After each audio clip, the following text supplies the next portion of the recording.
Good morning, good afternoon, or good evening, depending upon where you're joining us from. And welcome to our webinar, the first of our series of quarterly webinars featuring the member communities of ICF and focusing on the critical issue of innovation.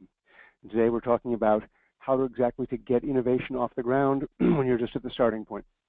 My name is Robert Bell. I'm one of the co-founders of the Intelligent Community Forum.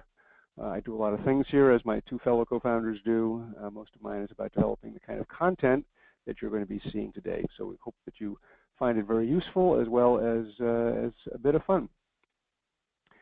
If you're not familiar with this already, the Intelligent Community Forum is two things. We're a global network of some 145 cities and regions around the world whom we have identified as intelligent communities.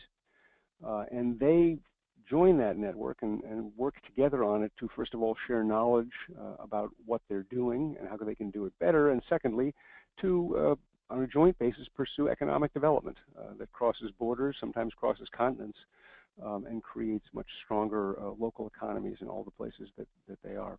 We're also a think tank, however, because we have since, for 15 years, been studying how communities in that network use information and communications technologies to shape a better future. And specifically to be what we call intelligent communities.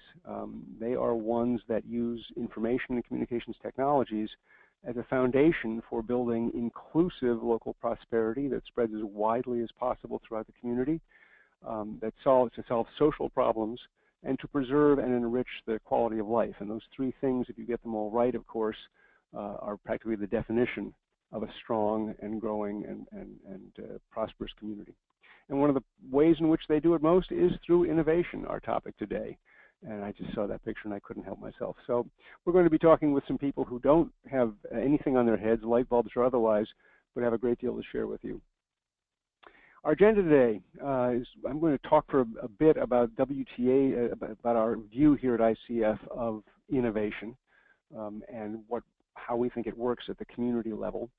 Then we're going to look at a couple of case studies from, first of all, Eindhoven in the Netherlands, and also from Surrey, British Columbia in Canada. And then we'll have time in and around this for your questions as well as my own questions and some answers from our presenters. In terms of housekeeping, during the webinar, all the attendees will be in the listen-only mode so that we can all hear properly, but we certainly want to hear from you. And on the control panel that you have on your screen, along with this, you will find a questions pane. It may not be open. You may have to find questions on the list and click the arrow to open it up. But I'll be monitoring that. If you have a question, please do go ahead and enter it, send it in, and I'll have the chance, I think, then to share it with others. The webinar will also be recorded, and afterwards will be available on ICF's website. So by all means, feel free to share that once it's out. And if you do have any technical issues during the webinar, there's a couple of telephone numbers. One is a U.S. toll-free number. The other is a number that will work from anywhere of the GoToWebinar people. Product's pretty good, so we have not had any problems, but we certainly want you to be able to fix them if we do. The innovation agenda of the intelligent community. It is a very interesting thing, and what I'm going to do is give you a bit of an outline of how in the average, if you will, intelligent community, although I don't know, I think all of them are above average, what that looks like. And it's a very interesting structure. At its foundation is the educational sector, whether it's universities, whether it's two-year colleges, vocational and technical institutes, secondary schools in many cases. I have some very wonderful programs that motivate young people and give them the tools to begin pursuing a career of innovation. And it's also deeply seated in the community. One of the things that we believe very strongly is that education cannot proceed in a silo. It cannot be in an ivory tower. It's most effective when your educational assets at your community are deeply embedded into the citizenry and into the businesses and institutions in that area. So from those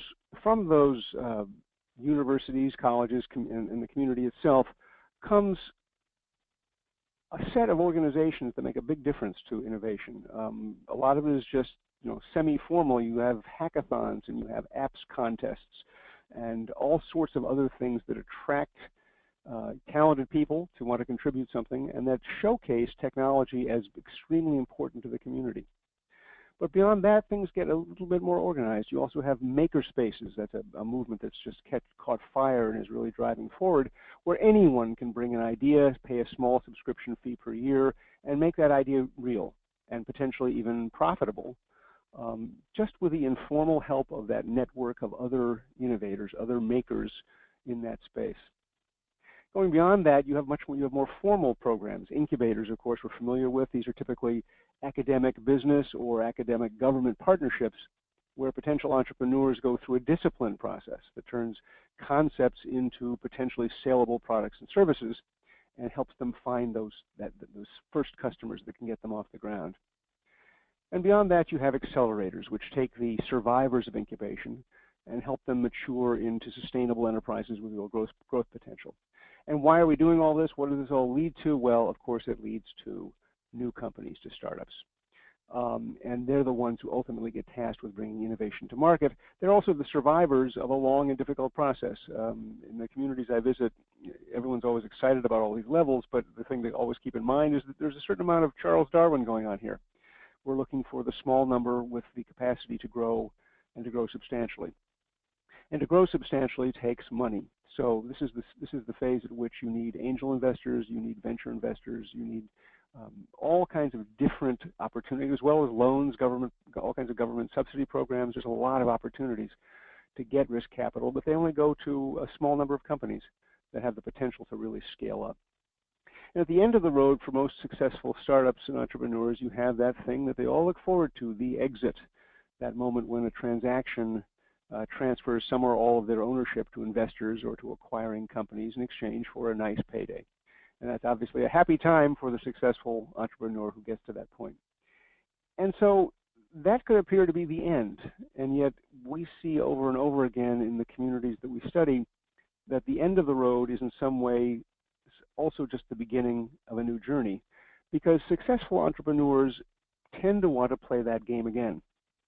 And specifically, they tend to want to play it in the place that they were successful. And so they begin investing back into the community in many cases. And that investment may go into R&D at colleges and universities. It may go to create the next makerspace or the next incubator or accelerator. And this is really, for us, kind of what ties the knot. It is the succeeding generations of innovators who ultimately come to drive the innovation ecosystem. But that ecosystem has been so carefully constructed and nurtured by local government, by educators, by nonprofits, and established businesses, all working in this intense collaboration. And what you get indeed at the end of that is not just an agenda, if you will. You really are talking about creating an ecosystem in which innovation thrives and keeps driving onward. Success breeds success, as we all know. And when this ecosystem takes shape in this way, we find that it's an incredible engine of progress. So, going from an incredible engine of progress in theory, I'd like to turn our attention to something practical and introduce to you a community that Forbes magazine has named the #1 most inventive city in the world, the city of Eindhoven in the Netherlands. It's in the southern part of the country. Originally a company town founded by the Philips Corporation, and now quite a different animal, which we'll hear more about. And to tell us about that, and to tell us specifically about the innovation agenda of Eindhoven, we're welcoming Gabby Rasters. Gabby's a strategic advisor on the subject of smart society, of open data and innovation with the municipality. And her main focus is very appropriate for today. It's on new forms of collaboration between the many stakeholders in the city of Eindhoven. So we're going to turn the floor over to Gabby, and I look forward to hearing her presentation. Over to you, Gabby.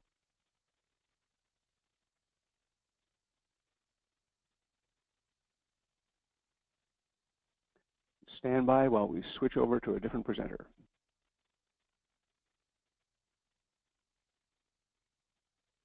Hello, can you hear me? I can certainly hear you, Gabby, and I look forward to hearing from you. Okay, thank you very much for this opportunity to tell the story about Eindhoven. To tell something about Eindhoven and how we have become innovative as a city, I have to go back to the past, actually. because Eindhoven has its roots in a company town. You already mentioned that, Robert, that we came from Philips on the next slide, Matthew. And I think the roots are there for our innovation and our way to make progress. And there are some pillars in Eindhoven that are very important for the way we are now. Like on the next slide, the space is very important for Eindhoven. We had enough space. You can see that on the next slide. There was room to build new companies, room to build living labs already then. And there was room for transformation. That is on the next slide. We were able to reform our city and bounce with all the things that came at us as a town. And we were a city of pioneers as well. On the next slide, because of Philips, a lot of people came from different European countries, and they brought their skills and their expertise to us, and they helped us grow. And those pioneers, they also mixed a lot of skills between different silos, between different domains of intelligence, like art and technology, which is on the next slide. And the pioneers were very important. Also, the collectivity of Eindhoven is very important. We have a large football community, but this community is something that is very strong within Eindhoven. And a dance network makes us making progress. And we are also a country that is filled with inventions and inventors. And that's also why we have a high level of patents all over Eindhoven and in the world. I'm already on a few slides further, Matthew. So, and also what is very important, that Eindhoven has a bipolar creativity. That is something maybe a bit strange. We have a left and a right brains that are really connected with each other. So on the left side, there's a lot of technology, and on the right one, there is a lot of creativity and design, and we mix that. And that mixture is something that stews Eindhoven to a country that is to a city that is very innovative and is very daring to do new things. Matthew, I'm already a few slides further now, where you see a nice image of a brain of the left and the right side. Yes. One further, yes. And I think you can find this back in our nice events in Eindhoven, like the Dutch Design Week, which is very famous all over the world now. And Eindhoven is a city that believes in and trusts in a better future. And that is why we are also a city of progress, as you can see on the next slide. And we went through a lot of dips in the economy, and Philips left our country, and our big auto factor DAF went wrong, but we survived, and we came up with new models to become strong and give our people a way that they believed in our future. And now we are going to another slide. I think this is the most beautiful picture of Eindhoven, and I hope when you come over you can feel it. You can see the technology, but you can also feel the design. And I think what makes Eindhoven special is on the next slide, that our city can be used as a living lab by everyone, by companies, by the university, but also by our citizens. And I think Eindhoven is connected to the European network of living labs, and we learn a lot from other living labs in the world. But it is something that we are very proud of, and we are building a lot of living labs. The next slide, you can see a very famous one. It's in the night area of Eindhoven. A lot of pubs are there, restaurants, bars. It's very crowded at night, and sometimes things go wrong. People drink beer, and then fights occur. And we said, what if we can de-escalate events? Can we influence behavior of people attending the restaurants and the bars just by putting the lights in another color or dancing the light, or interventions through noise or through the sounds of, or maybe the air quality.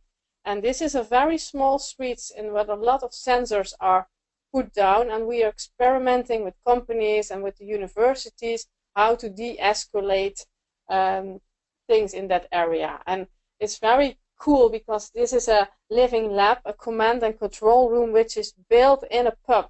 And when people from all over the world are visiting our command and control room, they are expecting a very high-tech place, and then they have to laugh when you see this pub where you enter, and then you see all those high-tech images and sensors. And it's a living lab that just came out of a passion of one of our civil servants who made a connection with companies and with the university. And now it has grown to a full operating living lab, and we are very, very proud of it. Another living lab that is in Eindhoven on different areas is about our lighting system, which is on the next slide. Several areas have experiments with lights, and our citizens are very much involved there, because a street lamp can give light, but they can do other things as well. They can make sure the traffic is controlled, that safety is guaranteed. And we did a very innovative thing, trying to get the best industries involved in this in a tender, and the public, the citizens, could participate in it. So in Eindhoven, everything is about a quadruple helix, in which the citizens, the municipality, the companies, and the universities are working together in co-creation with each other. And now we are trying to get rid of all those verticals in the city, like you have silos like energy or light or safety, and we want to make it more an horizontal grid of Internet of Things, connections between all those different areas that are important to make a city feeling alive and being healthy. On the next slide, there is another living lab that is very important to us. It's not from the city itself, not from the municipality or a company, but from a group of people that experimented with air pollution, and they have put down a lot of sensors and other things to measure air quality, and they have grown to a full organization that is very important to us, and we support this bottom-up initiative of a living lab. On the other slide, you see a living lab in the Stripe S area, in which I hope I can welcome you all for a nice walk there. It was an old Philips area, and now it's transformed in a very sexy, high-tech area in which people can live and work. There are a lot of small companies and startups that are working on ICT projects, and the living lab here is oriented around mobility, which is also very interesting for the city. And the next slide is more how we view our city. We see it as a platform for collaboration, for open connectivity, for the use of open data, and we want to foster open innovation. And I think it means we are inventive, we are creative, we are very transparent, and we are non-exclusive. And I think those are the pillars of the way we want to foster innovation in our city.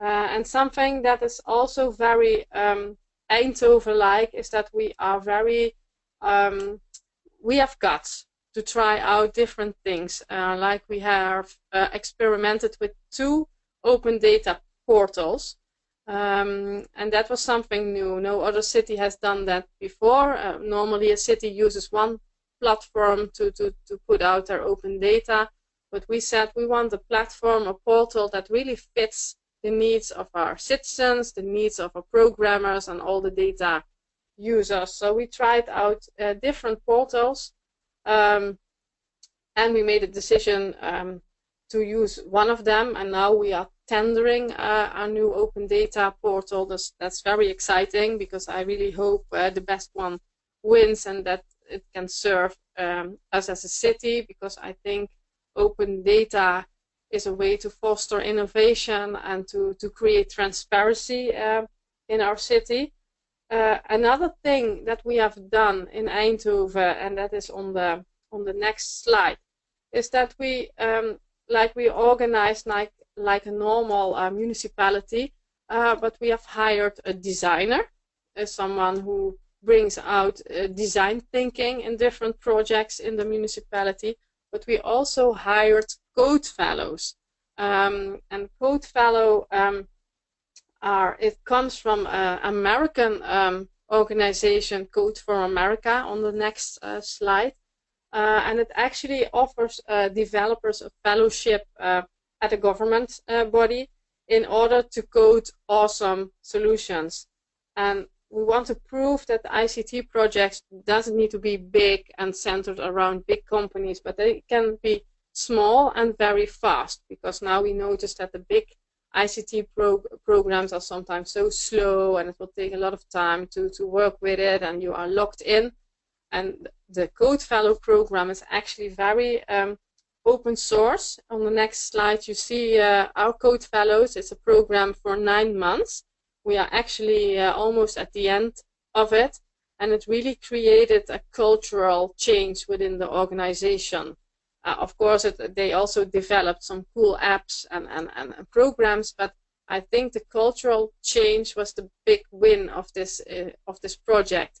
And that is something I think also again fosters innovation. And the Code Fellows in Eindhoven, they were very experienced developers. They were able to think outside of the box. They had no boss, except they had to listen to me once in a while.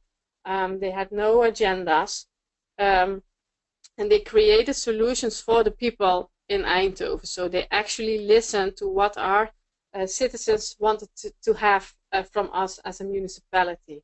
And on the next slide you see how stubborn they are. They can say no to projects. They do not represent the city. They are not commercial. They are not held back by city rules. And that is something, a big win, because that's another way of working. Another thing that is very important to us is our big Beyond Data conference on the next slide. It started very small, our open data movement, with a few citizens that felt somehow that open data would be important for the city. That this was 5 years ago, and it was small. We had no budget. We just had this feeling. And now, 5 years later, we are having a full operational open data program. We have an international conference with a lot of people visiting us. So that is something Eindhoven is famous as. We start very small and then we end up big. And the network is growing, the community around is growing. And I think that is a strength of Eindhoven.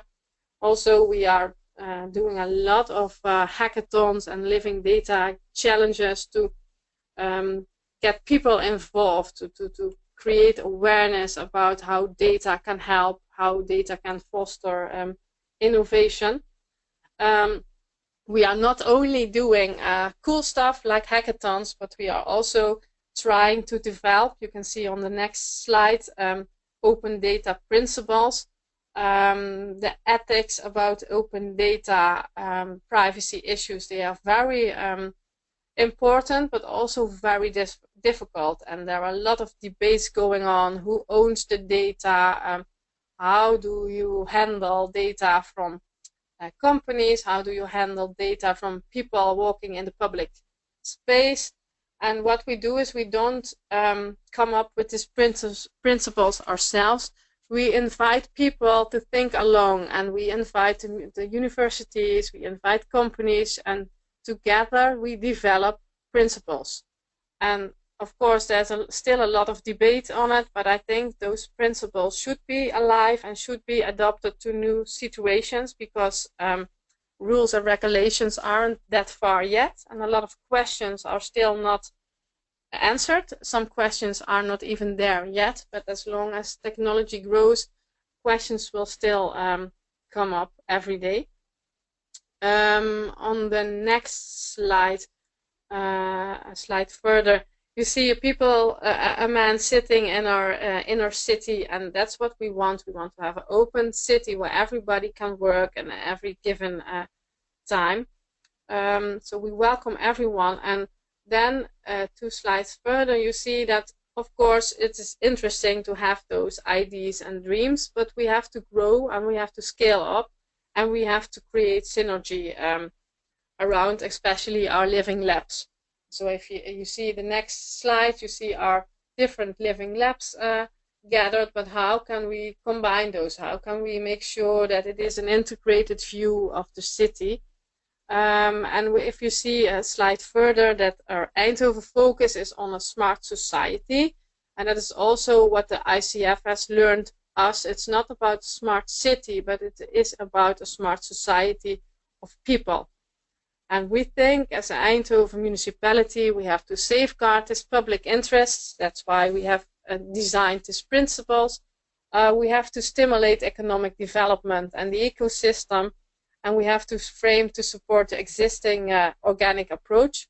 And we have to be future-proof. We have to prepare to change. And we have to be willing to adapt to new circumstances, new laws, new technologies. And I think being adaptive to the future is something that makes us able to be and stay innovative.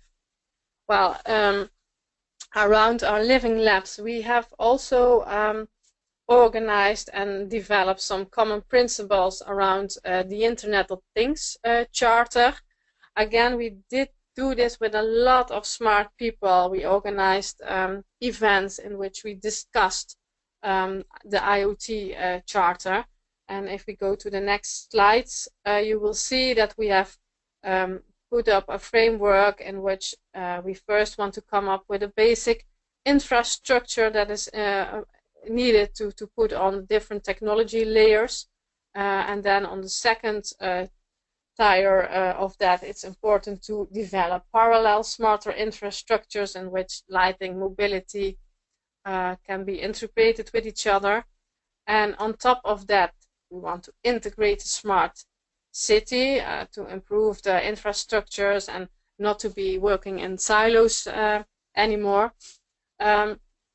And on the last one, it is on creating involvement of stakeholders. And if we go one slide further and you tap a bit, you can see, Matthew, that there is our living lab in Stratum, which is in the public bar area. It's on the second layer. And then we have the Stripe S area in which we focus on the mobility living lab. And then we have the areas project in which we measure the air quality, but that's already a lot of involvement with our citizens. And that's on the bottom, we see the roadmap light about tendering of street lights. And you see that we are trying to develop a framework in which all those living labs are integrated. And on the slide further, you see that we developed some principles again, that we think that privacy first is very important. Our open data and the interfaces around that are also very important to our city. We need to embrace open standards. That's also connected to our open source ID and our code follow thoughts. We have to share where possible. We have to support modularity so we can build on top of new technologies. We have to maintain security, and I think the most important one is to accept social responsibility. And every point is on the next slides. You can see them worked out about the privacy issue, and privacy of the users should be guaranteed. On the next one, you see the open data and interfaces principle, how we facilitate open data by making innovation by transparent data. And then the next slide is about embracing of the open standards. We have a lot of meetings about that in Europe and in the Netherlands.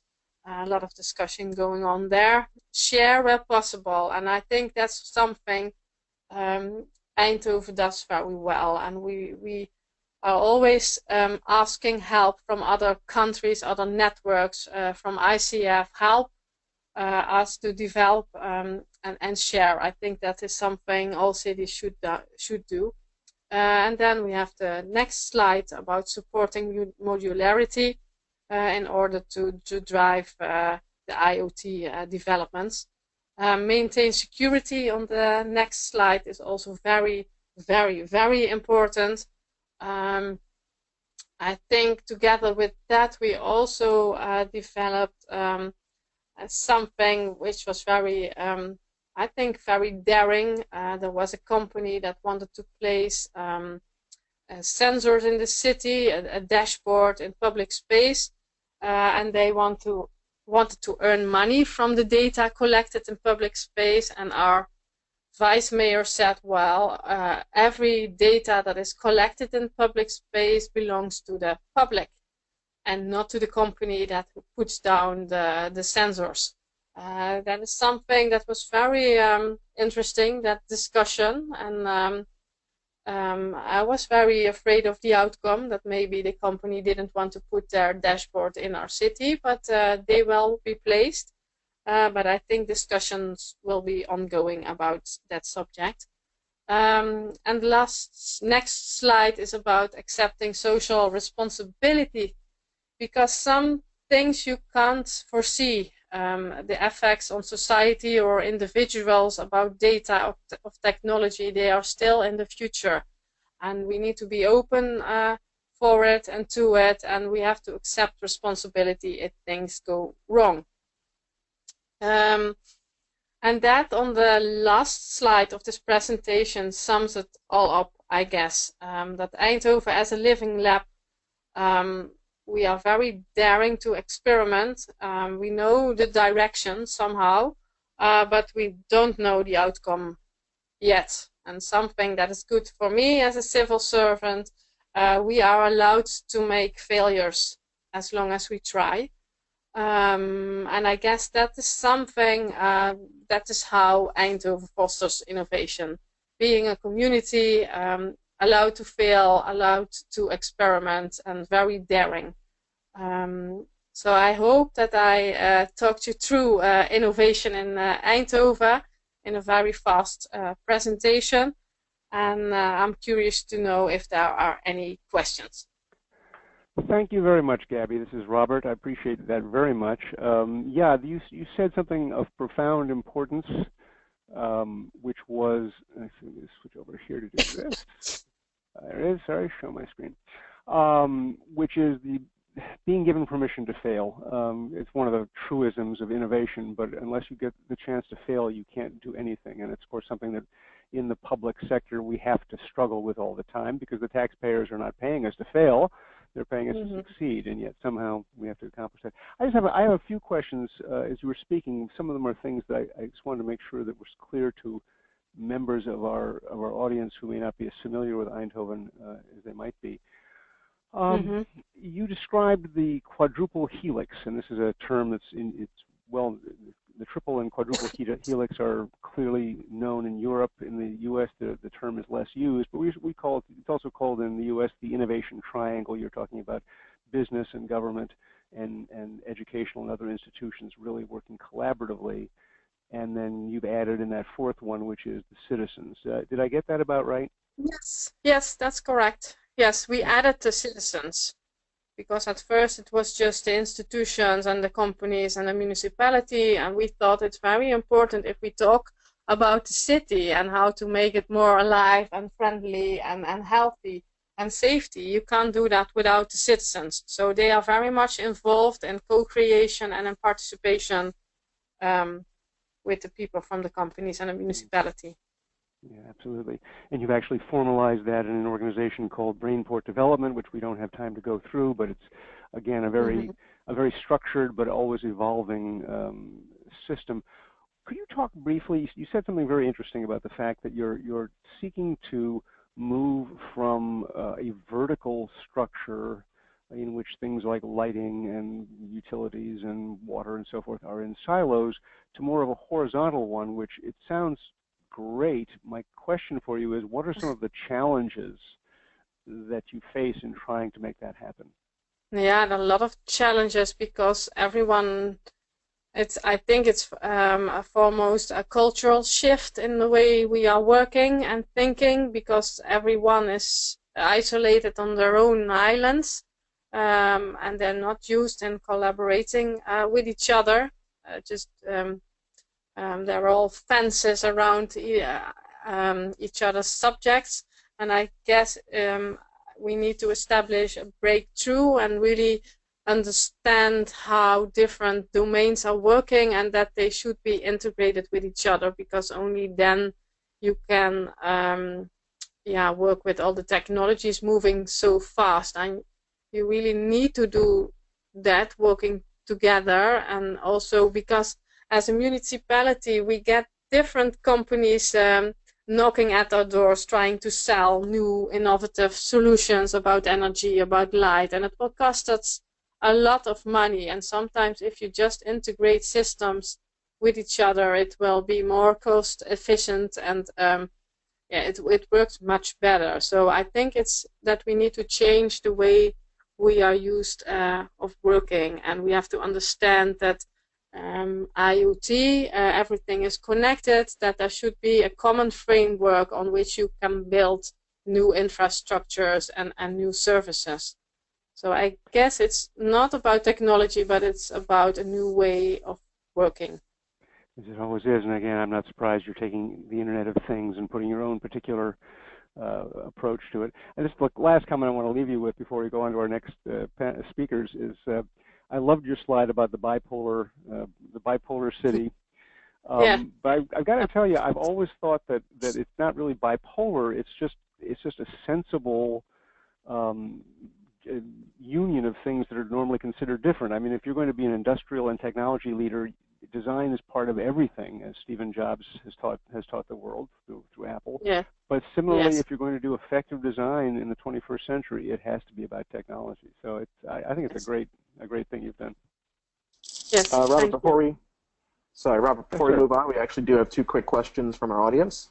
Oh, thank you. For some reason, I'm not seeing them on my panel, but thank you. All right. Our first one comes from Matt Larwood. The question for you, Gabby, is, have you experienced much resistance from citizens who can't quite understand what this whole innovation agenda is all about, and how do you sell this to them? Yeah, well, we don't actually are selling it to them. We just we try to involve them, explain them what's going on, and the resistance is not only with the citizens, it's also with our own civil servants that are not used to it, that are afraid of new technologies. And when you take them by the hand and explain and put them in creative sessions, then they are going to see, okay, so that's what this technology is doing. Like, for instance, open data sounds a bit scary, but if you make it more friendly and if you translate it into normal daily use, then people aren't that afraid anymore. So we are trying to use storytelling and other participation tools to involve them. And it's not selling a story or technology, it's just involving them and make them see that it will improve their lives. Okay. And our second question comes from Allison Bowman. The question is, how do you upskill current council staff to be innovation ready? And is it a factor of culture change? Yeah, again, like what I said, what we do with citizens, we have to create awareness about technology and innovation. And I think that it's very difficult to create awareness, but we have different tools to do that. It's a lot about communication. It's about user-friendly communication and tools to take people by the hand and get them in this new environment. And it's the new reality, it's the new world, so you can't escape from it. but just take them by the hand, I guess. That's a lovely answer, Gabby. Thank you. And thank you, Matt, for flagging me on those. We'll have to figure out why I'm not seeing them, but you can continue to let me know. So, Gabby, again, thank you very, very much for giving us just a taste of the very rich innovation agenda there in the beautiful city of Eindhoven. We'll turn our attention next. Absolutely, we're going to turn our attention next to the other side of the Atlantic. In fact, pretty darn close to the Pacific, in the city of Surrey, which is in British Columbia, Canada. Very interesting. It's been on our top 7 now for 2 years. I forgot to mention earlier that Eindhoven was our 2011 Intelligent Community of the Year, and Surrey is in the running now. It's been in the running for 2 years and made it to our finalist group of top 7. So congratulations to them. Speaking on behalf of Surrey are 3 gentlemen: Bruce Hain, who's a member of council; Mike McGreer, economic development analyst; and Stephen Wu, who's the manager of economic development there. Bruce was elected to council back in 2011, and he serves as the chair of the Investment and Innovation Committee, which oversees the city's economic development strategies, which puts him right at the center of developments they'll be telling us about, like the Innovation Boulevard and the clean tech sector. Mr. Wu is apparently been doing pretty well in his job as the manager of economic development. He really believes in turning high-tech investment candidates into world-class opportunities for the city, and he's done that in the last 2 years, attracted over $50 million worth of companies to the sector. So good on you, Stephen. That's quite a record. And lastly, Mike McGreer, who's with us. He drives the development of a thriving, innovative, and resilient economy there. And he developed the city's first economic diversification strategy, which gives really the long-term vision for Surrey's economy and its approach to key sectors. So I think we've got the 3 right people to tell us about what's going on in Surrey in terms of their innovation agenda. Gentlemen, over to you. Well, thanks very much, Robert. Can you hear me okay? We can hear you fine, and Matt's going to queue up, hand over the presentation to you in just a second, and here it comes. All right. Well, thank you. It's Councillor Bruce Hain here, and what I'm going to do is just provide a quick overview, and then hand it over to the 2 fellows that actually do all the work. You know, we all know that the elected officials just take the credit for it from time to time. But we're very pleased to be here this morning and talking about fostering an innovative economy and how innovation is so important to what we're doing at the city level. And we heard from Gabby this morning in Eindhoven, and by the way, Robert, thanks for letting us go after Eindhoven with all the things that they're doing in the smart city space and in intelligent communities, because really they are world leaders in this regard. So we're happy to be on the same stage with them for sure. But I think one of the main themes that is going to run through what we're talking about, and certainly what Gabby was talking about with the quadruple helix or triple helix, is collaboration. And we really believe that collaboration drives innovation. Partnerships are a way that we can, at a city level, leverage innovation to take us forward. And certainly when we look at the drivers of why and how cities have got to this place, there's a number of things that have sort of come together, if you will, to in some ways force cities to be far more innovative than they ever have before, as they try and deliver more and more services to their citizens in an increasingly squeezed capacity. I think anybody who works in a city space, in a municipality, knows of the type of downloading that we get perhaps from senior levels of government when they want us to do more, and certainly our citizens want us to do more with less. So innovation and smart city strategies are one of the ways that we're leveraging that. And when you look at cities, like so many organizations and physical locations, we're confronting volatility and change as never before in the world. And changes might be rapid population growth or declines. The city of Surrey is growing at about 1,000 residents a month. The newcomers and cultural change is driving that as well as an aging population. There's environmental change. We know that there's global climate change and so on, but there's environmental change all around us, and we have a need for infrastructural renewal at the city level. And of course, technology can fundamentally disrupt how we manage our systems. So as cities, we need to adapt, and we have to push past those traditional boundaries and really enter new areas to play a connector role within the communities to enable collaboration. And that's really what we want to be talking about today. And we're going to be showing 3 or 4 examples of how we're working collaboratively with our partners, and particularly our educational institutions, our higher centers of learning, to really help to foster and drive that innovation. Just to give you a really quick overview, because I'm sure that all of you have heard of Vancouver, and many of you may not have heard of Surrey. So just a very, very quick contextual piece as far as what Surrey is. Surrey is the 12th largest city in Canada, 3rd fastest growing city, and we're located about 30 minutes directly south of Vancouver. So we're a suburb of Vancouver, and traditionally we've been a bedroom community to Vancouver. But that is rapidly changing with developing our own economic engines, and we'll be talking about that a little bit more. But we're part of the Metro Vancouver region, which has a population in the entire Metro Vancouver region of about 2.3 million people. And we have the 2nd largest population in the region at 530,000. And as I said, we're growing 1,000 people a month.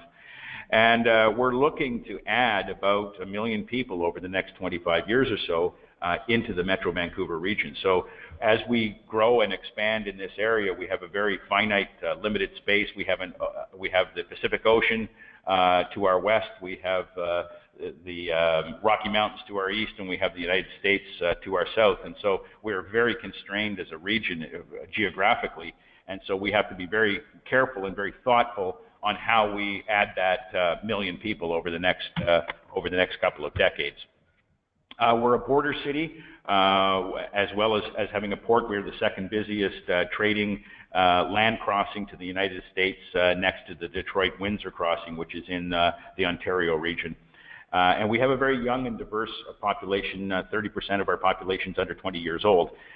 So we have a very young and diverse population, and we have a diverse economy as well. We look at with our economic diversification strategies and how our economy is expanding in the technology sector, health, manufacturing, logistics, agriculture. 1/3 of our land base is agricultural, and we also are a large public sector employer as well in the region.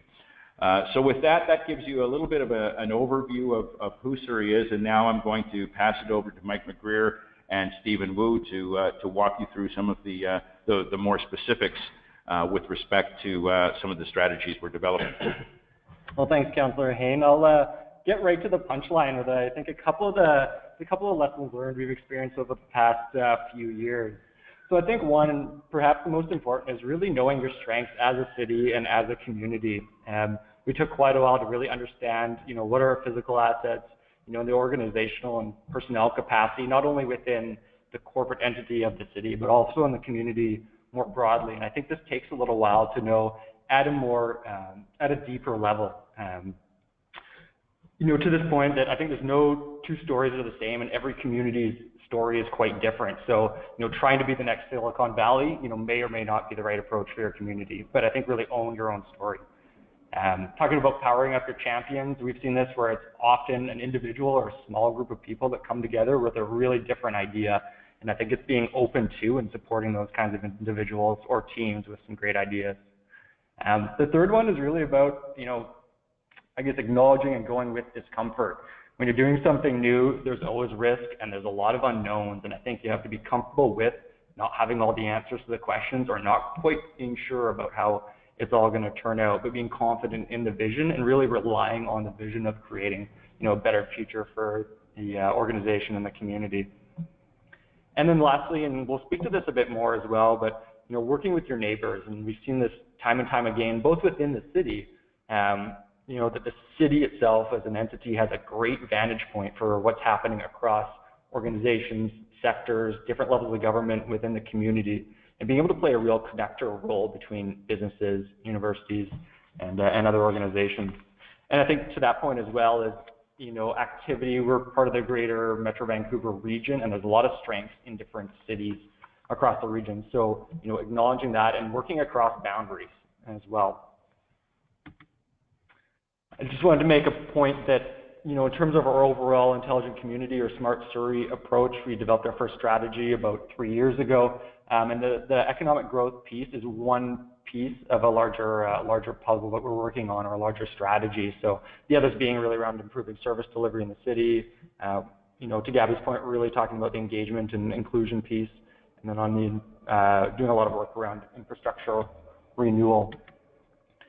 And, the innovation piece, and before I pass it over to Stephen to get into some very economic focused examples, we heard earlier about the sort of the culture change that has to happen in an organization, or that's there to ensure the organization itself is ready. And I think an important event in Surrey's story or evolution was in 2012, we became one of 33 cities internationally to get a Smarter Cities Foundation grant through the IBM Smarter Cities program.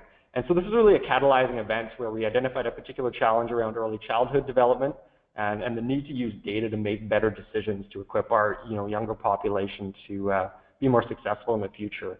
And so we competed successfully for this, and a team of consultants came in to work with us for 3 weeks to define a question and a path forward for this. As an example of one of the outcomes of that program, about 2 years later, we developed a program called the United Way Avenues of Change, and this brought together a number of organizations, about 5 or 6 different organizations from different levels of government, not-for-profits, and the city of Surrey to actually use it and develop and test a data-driven decision-making tool in a particular area within the city. And so this is underway now, and we're seeing some really good successes coming out of that. But again, being ready sort of across the organization and being open to new ideas is really critical as we get into the economic discussions. So I'll pass this over to Stephen Wu, who's going to drive through a couple examples, sector-specific examples, of some of the work we've done with our partners. Wonderful. Thank you so much, Mike. And it's a pleasure to be here to kind of talk to you a little bit about some of the examples of innovation when it comes to economic development. And, when we kind of look at economic development in the traditional paradigm, we're all about creating jobs, stimulating investment, stimulating entrepreneurship. But it's also about innovation. But not just innovation, but innovation with a purpose. So when you kind of look at smart cities, it's not just all about technology. And sometimes we kind of gravitate towards, a lot of these cool, fancy technologies. It's also about how we kind of pursue environmental sustainability, how we pursue social change, how we improve how well our residents live within the community. And some of the examples are, that we're actually doing this not only from an economic development perspective, but we're also doing this at a corporate level where we're building a biofuels facility, one of the only closed-loop organic waste management systems in the world, where we're going to be processing up to 115,000 tons of organic waste a year and turning all that waste into usable energy within our fleet vehicles. We're going to be converting this waste into renewable natural gas, and then that renewable natural gas is going to be fed into our garbage trucks and a lot of our other vehicles. And when we're doing this, there is a significant environmental impact. What we're projecting is that we're taking up to 9,300 passenger vehicles off the road each year through an initiative like this. And with something like this, it's not just about, again, the technology, it's about the people. A great idea cannot come together without strong partnerships.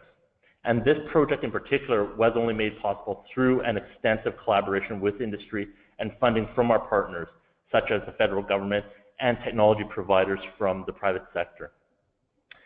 And by partnering with them, we were really able to de-risk a lot of our investments and all of our skin in the game. And this is very important because when we're talking about innovation, as Robert mentioned earlier, we're paid to deliver a service and a very consistent service. And when we're able to bring on a diverse number of partners to the table, we are able to diversify and spread out the risk and mitigate it so that our end users, our constituents, are able to benefit from the end outcome.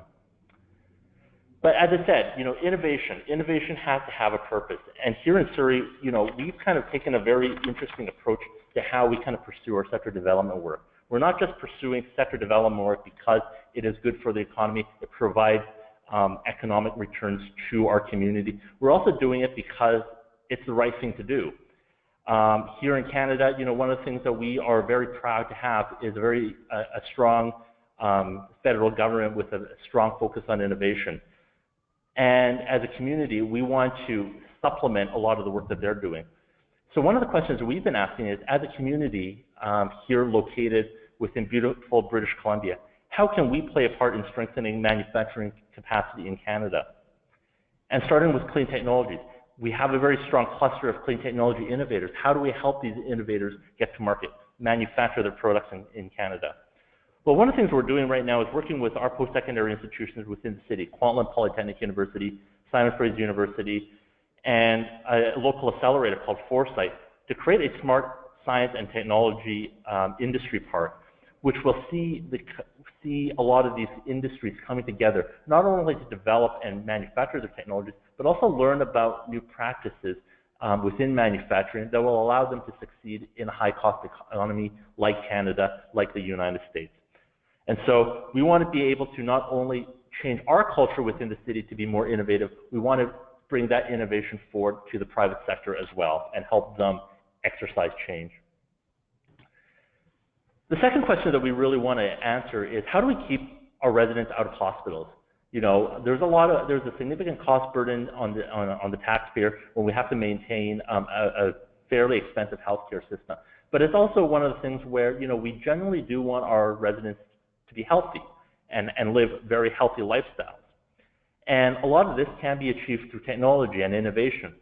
And so a few years ago, the city, in partnership with Simon Fraser University and the local health authority, Fraser Health Authority, came together to create a partnership called Innovation Boulevard to accelerate health technology development and commercialization.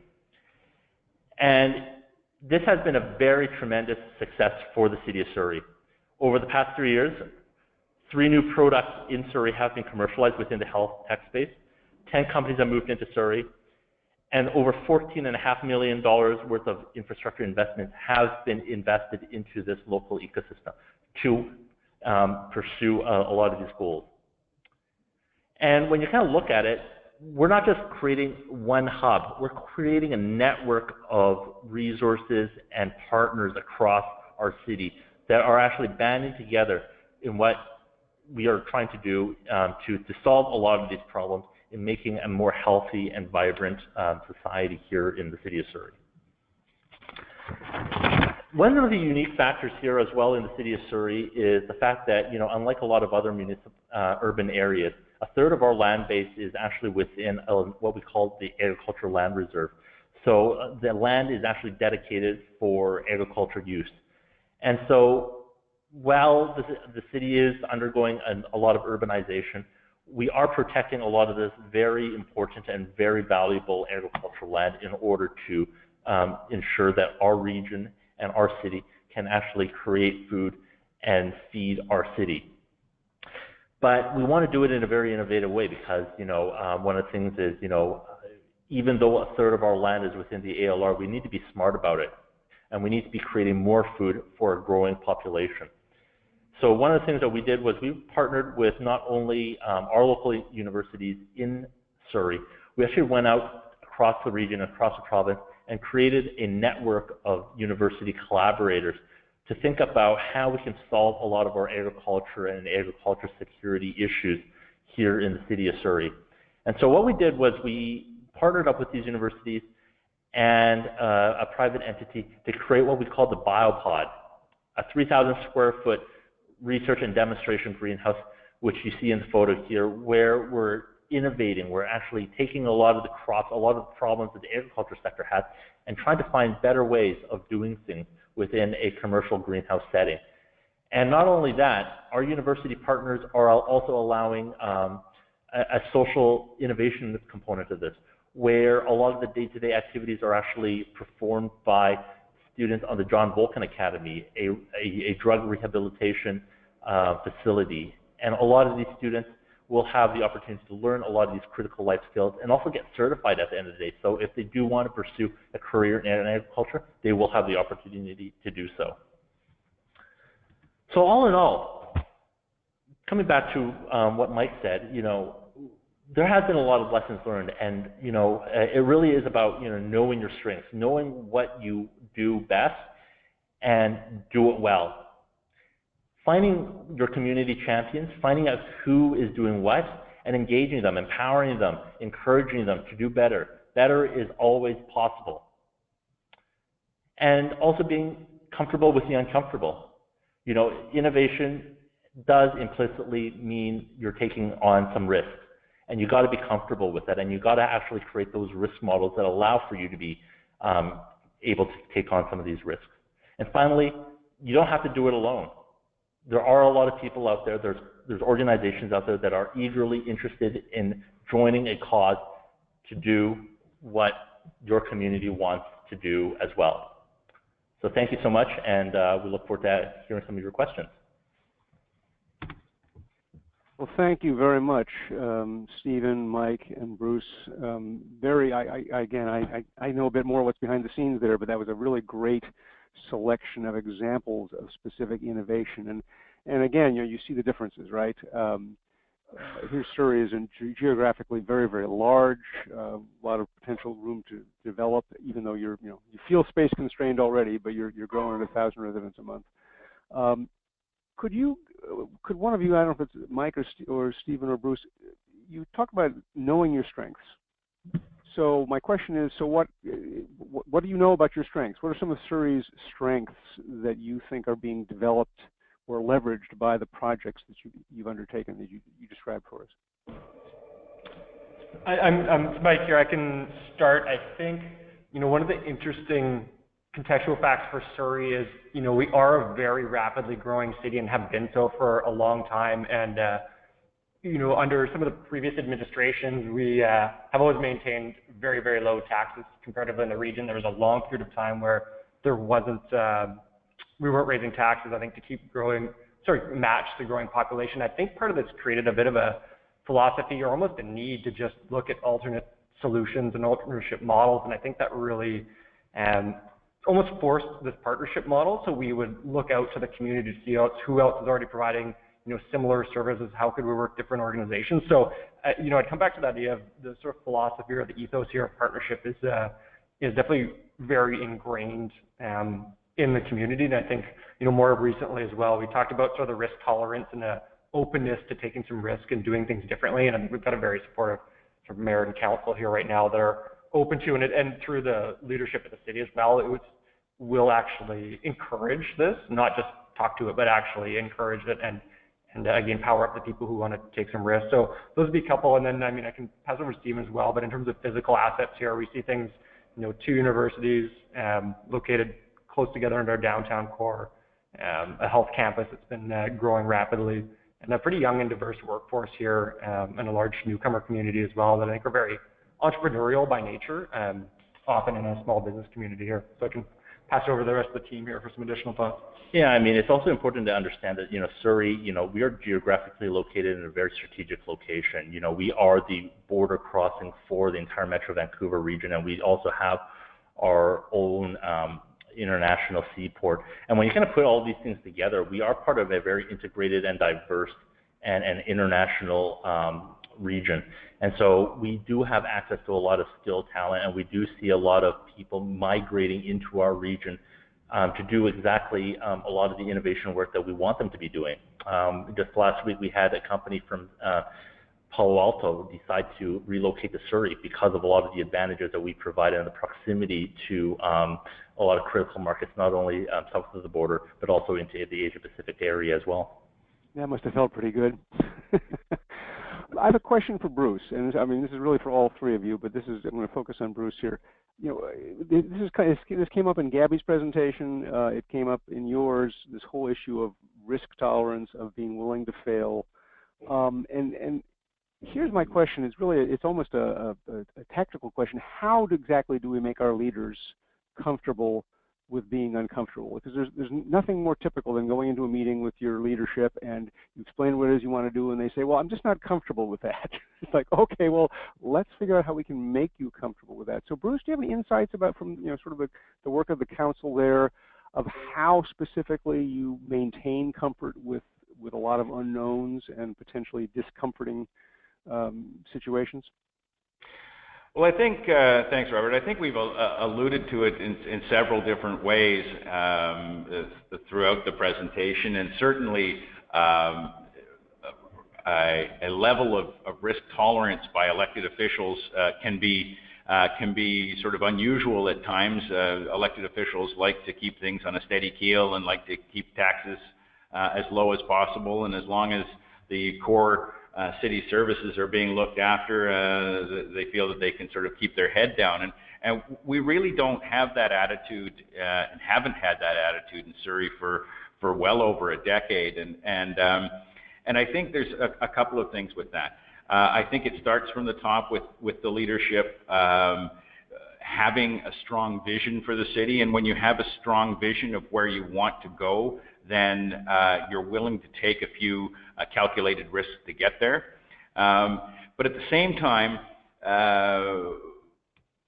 staff have been extremely good at taking opportunities or taking projects like our biofuel facility, for instance, and working with senior levels of government, working with the private sector and private sector investment. That whole biofuel facility is a design, build, operate, maintain type of contract in a 3P public-private partnership, which really dramatically mitigates the risk to our citizens when we step into something like that. So we do a lot of due diligence up front, we do a lot of planning up front, and we were asking the private sector, and we looked all over the world, and in fact, Gabby will appreciate that we ended up going to Holland for the technology and for our private sector partner. And so we mitigated that risk to the public by actually demonstrating before we put a shovel in the ground that we'd be actually saving our taxpayers. So it's really just trying to look at things in an innovative way. How can we do things better? And oftentimes this isn't, it doesn't have to be risky. It can actually be, in many cases, a cost savings by leveraging the technology or leveraging the partnerships to create better services. Okay, well, thank you.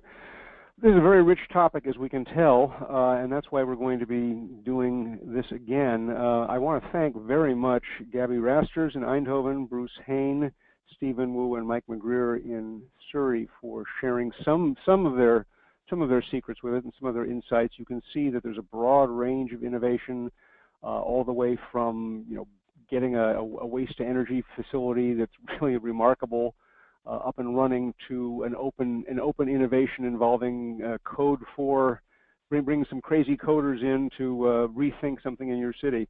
But it's been an extremely useful hour for me, and I hope it has been for you.